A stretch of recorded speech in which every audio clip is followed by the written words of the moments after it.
Okay, welcome to the seventh lecture, Managing Requirements Assets. By now you've completed all the content related to business analysis and requirements development within the project space. Congratulations. But we know from our earlier lectures that the work of the business analyst doesn't end when the requirements document is approved. There is additional work looming around the corner in managing the requirements assets that you have created. And that's what we're going to cover now. In this lecture, we're going to talk about three topics. First, we'll talk about post-project management of requirements assets, why this is particularly valuable to your organization, and alternative uses of requirements. After that, we'll move on to a critically important topic, change control.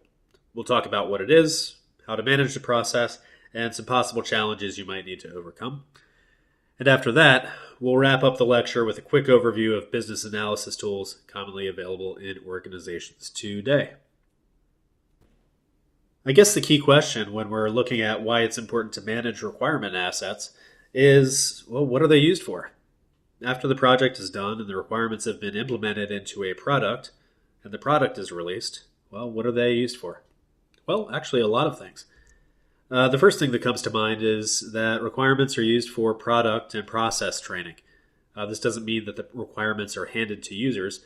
No, typically training developers will review the requirements in detail and build training materials from them. Often, business analysts get involved in the training development and delivery process, and sometimes we even develop and deliver training to users ourselves. So this is one of the uses of implemented requirements assets in our organizations. They're also used for various administrative reasons. Often they're maintained for legal or contract or regulatory purposes, for example. In my past career, regulators wanted to see requirements documentation for my product prior to approving the release of it in their jurisdictions. Requirements documents are also legally discoverable, so if a lawsuit ever arises, your document can become evidence in a court case. Exciting. Yeah, but the biggest miscellaneous use of requirements assets seems to be internal to the organization.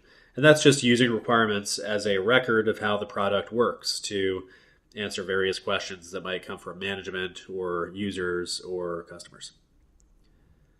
All of this is important, but the most core use of existing requirements assets, I will argue, is the reuse of them in future projects. Let's say you develop requirements for a system and that project is successful and there's a new product launch at the end of it. But after some period of time, stakeholders inevitably identify the need to enhance the product in some way. And if you don't have a solid and up-to-date set of requirements to work from, you'll find yourself having to recreate requirements for a product that's already in existence. And guess what? You're going to get at least some parts of it wrong. I'll use a rather painful example from my own career. I used to work for an organization managing a very complex online product. The product had grown incrementally over a period of about a decade prior to my being hired. And man, it probably took me a year or more to learn how to use the product and become an expert on it. Senior technology management identified a need to refactor the product to make it better, stronger product, as well as by reducing operating expense, and they asked for the requirements.